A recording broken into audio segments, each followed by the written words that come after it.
optimal muscle growth and why you shouldn't give a shit if you're a martial artist.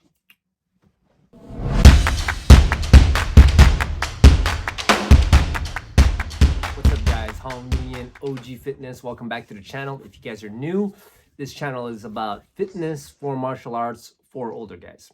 Okay, so this video is going to be about why optimal muscle growth is overrated if you're a martial artist. So I'm going to read you guys the comment that I got from one of the guys in the community, and we'll take it from there. So this was for one of the videos that I made that was called "How Not to Be a Chunky Ninja." Basically, how not to be, how to manage your weight if you're a martial artist. And in that video, I talked about eating essentially 2 times a day, having an eating window, and of course, counting your calories if you want to accelerate and have more precision in your weight loss, fat loss journey, right? And so here is the comment from one of the boys. Recent research shows eating anywhere between 3 to 6 meals a day is enough for optimal muscle growth, as long as you get your daily protein in. Reference Mike Israel Attel and Jeff Nippert.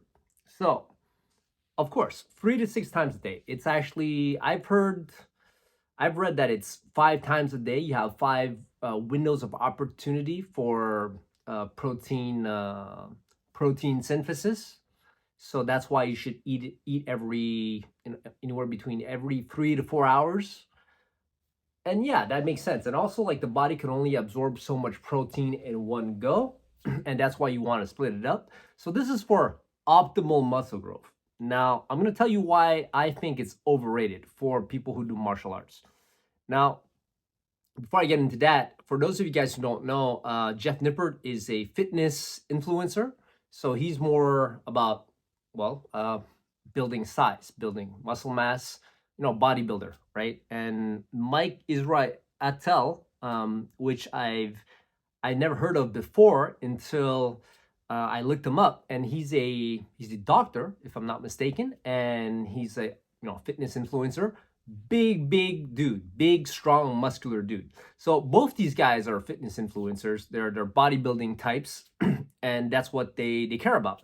Now, this makes a lot of sense if your main purpose in life is to get big and strong.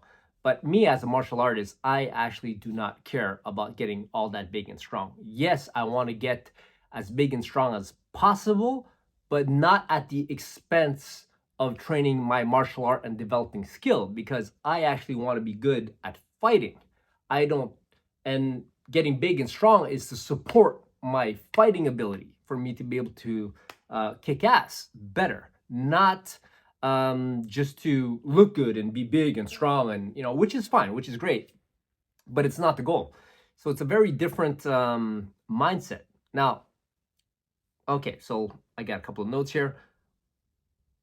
Most people on this channel who watch my stuff on a regular basis, martial artists, combat sport athletes, we're not bodybuilders, so not necessary.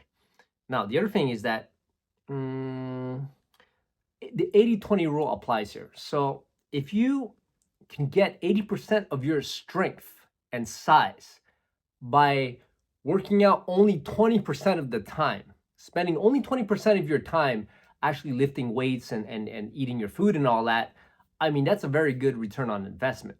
Now, for me to get bigger and stronger, to max it out, I would have to spend 80% of my time, like training in the gym and eating, 5-6 times a day, which is very time consuming. Like, I don't have time for that because I don't care all that much about about getting big. And also, I'm 44 years old, guys. So I've worked out a lot in my life. And I think that at one point, after about, 10 years, anywhere between 10 and 20 years of training, you kind of get a sense of what your genetic potential is. And me personally, right now, I'm at about 155, right? 155 pounds. And I can maybe put on another 10 pounds of muscle if I really trained really hard, maybe 15, if I trained really, really hard and did only that, zero martial arts, just go to the gym,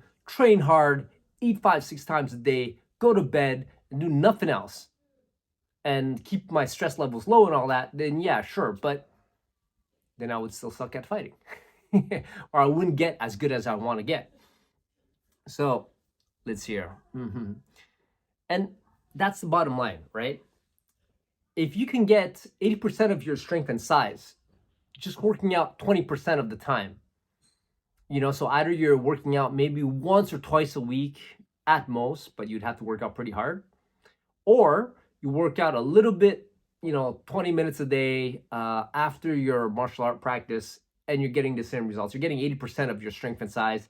That's all you need. And a big part of it is genetics as well. So what I mean by that is that you're going to know, you're going to get as big and as strong as you can possibly get, at least 80% of your genetic potential, by just doing 20% of the of 20% of the time where you invest in this sort of activity. And honestly, eating too much, man, like look at all the big guys, they all die young.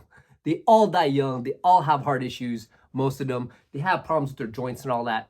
So yeah, I think that after a certain size, like you don't want to have to be to get too close to your genetic potential, because it's so hard to maintain. And it's honestly, it's useless at the end of the day if you're a martial artist, because, well, I care more about fighting and skill and, you know, all that good stuff a lot more than I care about, you know, getting really as big and strong as humanly possible. And to be honest, I think that most bodybuilders, like, I could probably beat the crap out of them, you know. And you guys who do martial arts and you guys been training for a long time, you know what I mean. Like, if you know how to grapple, you know how to throw, you wrestle, you judo, you know, you have hands, or you do kickboxing, Muay Thai, and all that, you know that you could take down a guy who's a lot bigger and stronger than you, just because that person does not train in fighting and doesn't have the skills, right? And all right, well, that's that's it for this video, guys. If you liked the video, oh, by the way, Merry Christmas. Today is the 24th. Some people celebrate today, some people celebrate tomorrow, but Merry Christmas, guys. If you like this video, subscribe to the channel. And if you want to ask me a question and want me to answer you directly, then follow me on IG. It's easier for me to keep track of our conversations there, right? And to, yeah, and to basically answer you guys, and so that we can go back and forth on things. And that's it for now, because in the comment section, it's a little bit hard. Anyways, sorry to ramble there. That's my dog. Peace.